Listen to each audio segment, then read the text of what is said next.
this up? Nah, I want the little man living in the carpet to do it. Of course I want you to pick this up. Okay, fine. I think I see where this is going. I'm not a little girl anymore, and you're not a maid anymore. I was never a maid. Whatever. Neither one of us wants to live in a messy house, so there's obviously only one solution. Thank you. I'll start interviewing housekeepers tomorrow. Oh, no. See? That's it. I'm boycotting men. And it seems I hear that line every time I walk up to a woman over here. You know what I'm saying? You do. Excuse me. Hi. Hi. Well, that was the shortest boycott in history. Maybe going after this guy is not such a good idea. So he's older, please. Men are all the same. What, you laugh at all their jokes, flip your hair a little bit, touch him every once in a while? After that, you might as well hand over the pink slip. What idiot's gonna fall for that? You're so funny, Carl. Word. I rest my case. If you remember Maya Campbell from In the House, then you remember exactly who she was. She was beautiful and funny. Video surfaced in 2017 that stopped the internet cold. Yeah. Keep up. No, did you put 80? Wait, okay, no. Oh, I didn't push it. Okay, yeah. Right there. Yeah, we do 89. Here's a Cheetos. He a cheater, so. Cheetos. I don't want no Cheetos. Well, I want some crack. You want some crack, I baby? said, I want no cake. This woman had been one of the most promising young actresses of the 1990s, and people who grew up watching her on television genuinely did not know what to do with what they were seeing. But there is a lot that most people don't know about how she got there. Lots of fans have long believed that what Hollywood put this woman through behind closed doors goes far deeper than anything that has ever been publicly discussed. Wow.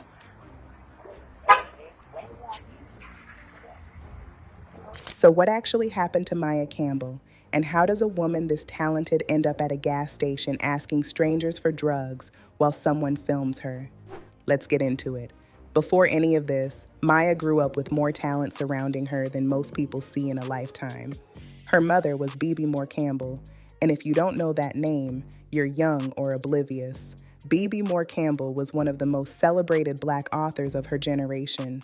She was a voice that mattered. She wrote about Black family life, about mental illness in the Black community, about the things people did not want to talk about out loud.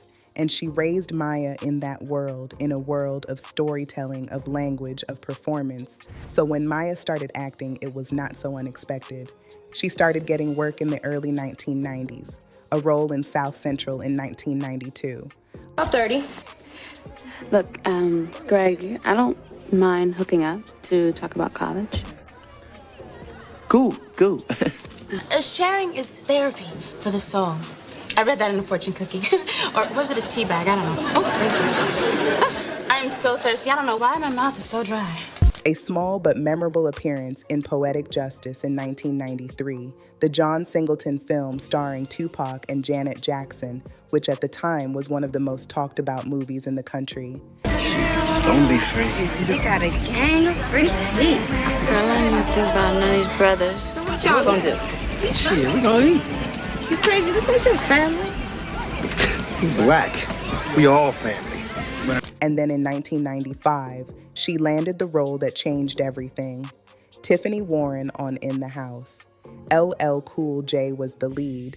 The show ran on UPN and NBC, and Maya, who was barely out of her teens, held her own every single week alongside one of the biggest names in hip-hop. She was funny and warm and real in a way that a lot of young actresses struggle to be on camera. She made it look effortless, such that people loved Tiffany Warren and people loved Maya Campbell. From the outside, everything looked exactly the way it was supposed to look, but here is what was already happening underneath all of that. During her time on In the House, Maya Campbell was diagnosed with bipolar disorder. Let me be clear about what that means, because people throw that diagnosis around casually without really understanding what it looks like when it goes untreated. Bipolar disorder is not just mood swings. It is a serious psychiatric condition that, without proper management, can completely dismantle a person's ability to function, maintain relationships, hold a job, or make consistent decisions. Think Kanye's spiral that cost him his marriage, his connections, and shaved off almost $3 billion off his net worth. It is the kind of thing that requires medication and ongoing treatment and a real support structure around the person dealing with it. Maya was dealing with this at the peak of her career in an industry that is not exactly known for prioritizing the mental health of its young Black actresses. The foundation underneath her was already unstable in a way that the cameras were never going to show. In 2000, Maya then had a daughter named Elisha. By any account that has come out since, that moment was supposed to be the beginning of something good, but it wasn't. After giving birth, Maya stopped taking her psychiatric medication and her condition started to escalate. The episodes become more severe, and by 2001, Maya had lost custody of Elisha. Let that sink in for a second. She had just had a baby. She was in her mid-20s, and she had come off a successful run on a network television show, but now her daughter was gone because her mental health had deteriorated to the point where a court decided she was not in a position to be a parent. But all in all, it was still pretty private. People still saw her as the beautiful star from beloved sitcoms that was having some mental health trouble that would be sorted in no time. That is one of the most devastating things that can happen to a person, and Maya was navigating it without the medication that could have helped stabilize her in an industry that had already started moving on to the next thing.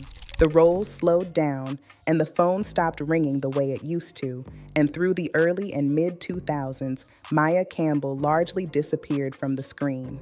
And Hollywood has a very specific way of treating people when they disappear. It does not ask what is happening.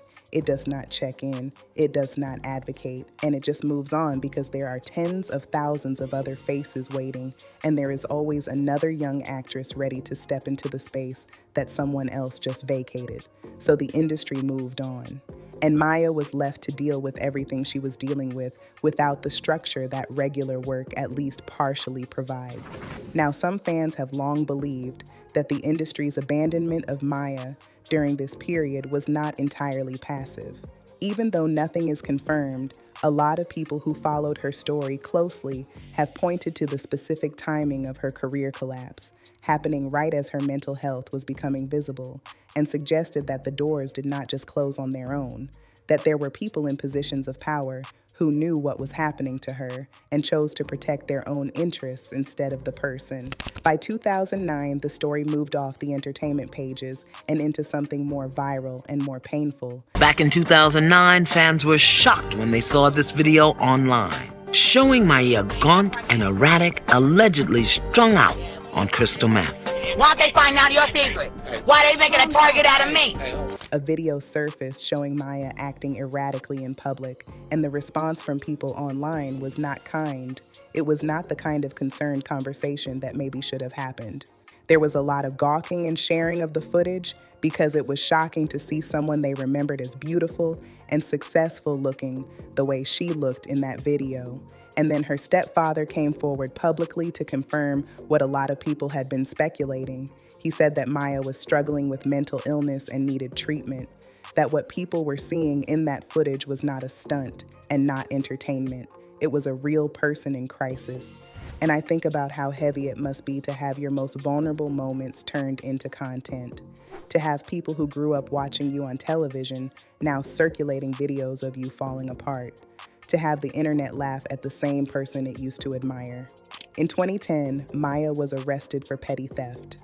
This is where the story takes a slightly different turn, because rather than sending her to jail, the court system recognized that what she was dealing with was a mental health crisis and not a criminal one. She was sent to a mandatory mental health facility instead of traditional incarceration, and she spent roughly a year and a half there. She then voluntarily entered a residential rehab center. Her stepfather, Alice, asked the courts to move her to a mandatory mental health facility. Now I want to be real about what that sequence means, because it would be easy to read that timeline and say, okay, she got help, she went through the system, she came out the other side. But anybody who has watched someone close to them go through serious mental health treatment knows that going in is not the same as coming out fixed. Bipolar disorder does not get resolved in a year and a half. It gets managed over time with consistency and support and the right medication and ideally a stable environment. And stable environment was not exactly what was waiting for Maya on the other side of that treatment. In 2012, Maya Campbell appeared on Iyanla, Fix My Life. We're here in Los Angeles, the land of the stars. I'm here to help a young woman, a star, who once shone very brightly and fell very quickly. And that episode was a lot. She sat down and talked openly about her bipolar disorder. I have bipolar disorder, and it's a piece of my life I want to work with, that it doesn't consume me, that it doesn't take over my whole life. Oh, it has taken over your life. But it has. It has taken over your life. Yeah. About the addiction that had developed alongside it. I was self-medicating, making a bunch of excuses. About the fractures in her family relationships. About losing her daughter. She put it all out there on national television. Now, on one level, there is something brave about that. Talking about mental illness as a Black woman publicly is not an easy thing to do. And for some people who saw that episode, it was the first time they really understood what Maya had been going through. But on another level, I remember watching moments like that and wondering how much of it actually helped her and how much of it was just television. And this is no disrespect to Iyanla, but Iyanla is a show. It has a format with cameras and a narrative arc and commercial breaks, but the real work of recovery does not happen in a 1-hour episode. It happens in the quiet, unglamorous, unsexy months and years after the cameras are gone. And for Maya, the cameras being gone did not mean the struggle was gone. By 2015, it was clear that whatever progress had been made had not held. There were 2 separate incidents that year that made headlines. The first was at a Burger King, where Maya allegedly confronted and threatened a child she accused of stealing her wallet, and the second was at a Waffle House in Riverdale, Georgia, where she was reportedly arrested for causing a disturbance while intoxicated. And what I find genuinely heartbreaking about those 2 incidents specifically is the locations. These weren't red carpet or television set events. It was a Burger King and a Waffle House, because it tells you something about where her life was at that point. The distance between in the house and those 2 parking lots is defined by a full collapse of everything that was supposed to protect her. The industry was not there. The support systems were not there. The medication was clearly not being consistently managed, and the people who had most profited from her talent during her successful years were nowhere in the conversation. Then 2017 came, a video that a lot of people who saw it said they wish they could unsee. Powder or some crack? You want some powder and some crack? Pump my gas for me. You know what I'm saying? But basically, so you want some powder and some crack? This guy raped me, but he used condom and his dick was big and he... How did he rape you with a condom? Because he like, I mean like Whoa, watch that. out, girl, what the fuck? That's what I mean, like Yeah. he was unhuman. It was filmed at a gas station in Atlanta with Maya Campbell is in the footage, partially undressed, visibly distressed, asking a man for crack cocaine. He was like that. He thinks he's Bill Cosby, like... He said he was Bill Cosby? Yeah, he said he was Bill Cosby, he was all like... So a nigga raped you and he said he was Bill Cosby? But this is my real hair. And bitches ain't got really bitches heart. ain't got no real hair. Show them your real shit. Bitches ain't got heart. Big. Yeah, you ain't got big titties. Yeah, bounce that ass for a real nigga. Yeah. Brr, brr, brr, brr. Yeah. Keep up. No, did you put 80? Wait, okay, no. The man filmed her, put it online, and within hours, it had spread everywhere. Now, the man who filmed it has been widely criticized, and rightfully so, because filming someone in a mental health crisis and posting it publicly is not journalism, and it is not awareness raising. It is exploitation, full stop. Whatever his intentions were, the result was millions of people watching a woman at her lowest point as entertainment, and the response online was as messy can be. Quite a few people expressed genuine concern, but a lot of people did not. You know how people are. The jokes would start to fly. The same spirit of meanness that consumed the internet when Chadwick Boseman posted a short video of himself when he was struggling privately. These same mean jokes inspired the saddest things possible. The memes started, and once again the internet used Maya Campbell as a spectacle without stopping for even a second to ask what had happened to get her there. But now here is where the story gets complicated in a very specific way. After the 2017 video went viral, LL Cool J, her former co-star from In the House, chastised the man in the video and made a public offer to help her. He posted that wanted to step in and do something, but Maya responded publicly by saying that she did not need his help. In addition, she said that instead of helping her individually, he should organize a benefit concert to raise awareness and resources for mental health. Hey, Todd. Look, bro, I love you. Okay. I don't need help. I just need a benefit concert for mental health.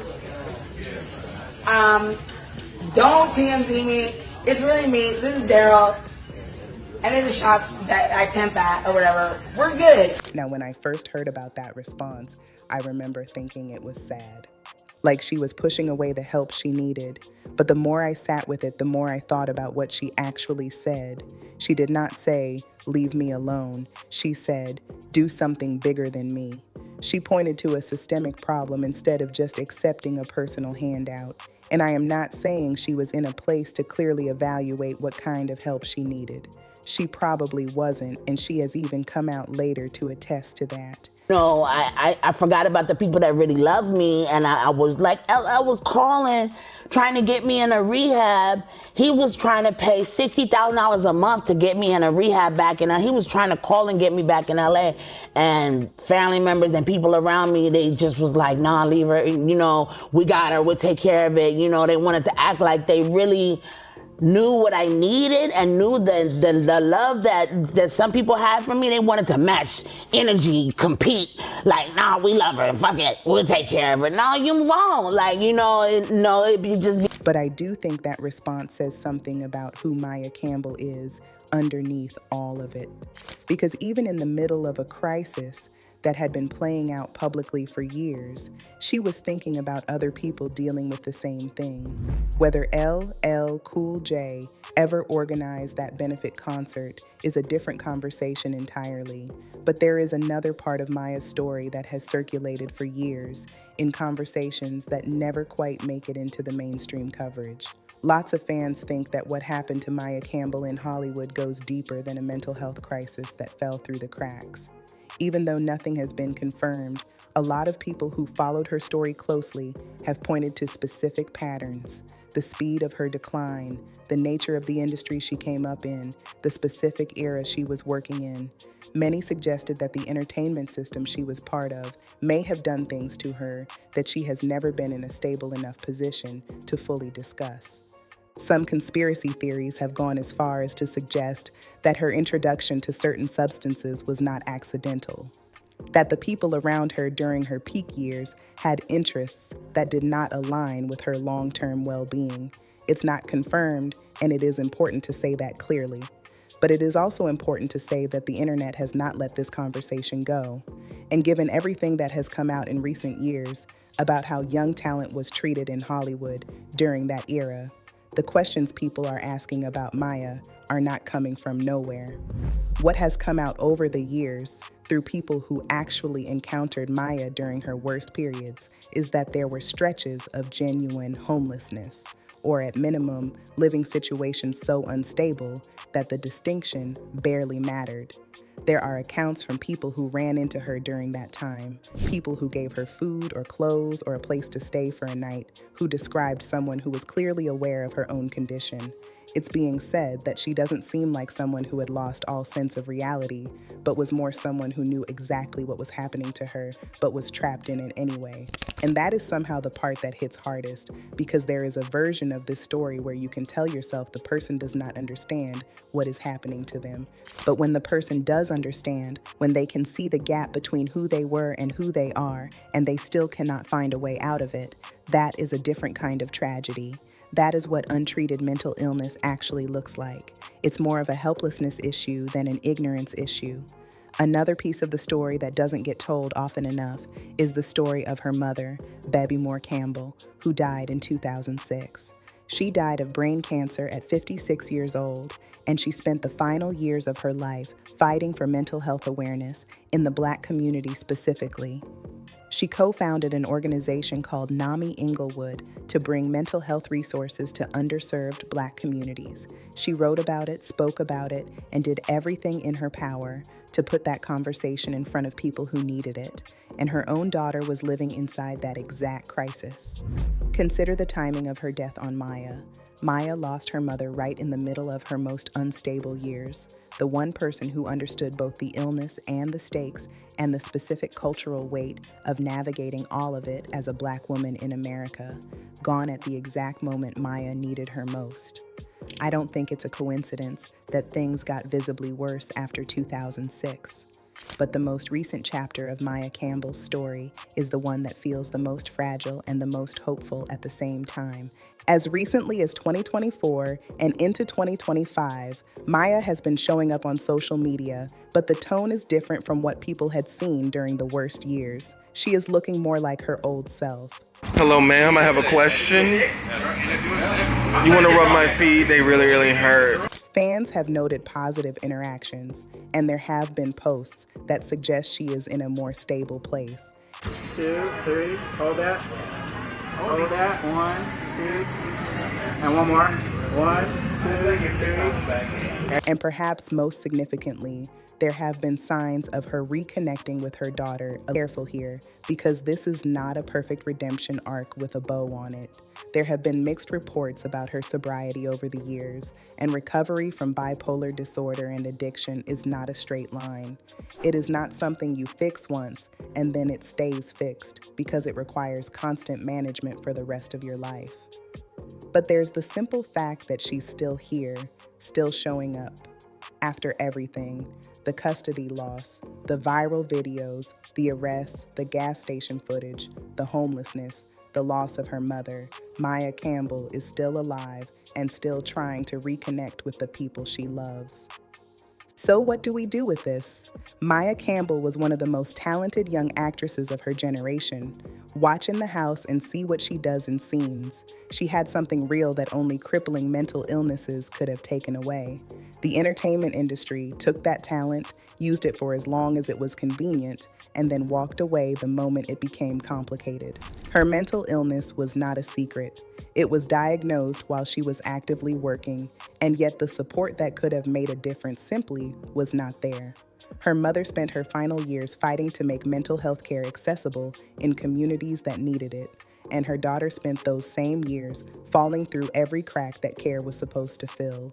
That's the story of many people across our country and the world at large. So let me know what y'all think in the comments. Was Maya Campbell let down by the industry, by the people around her, by the system entirely?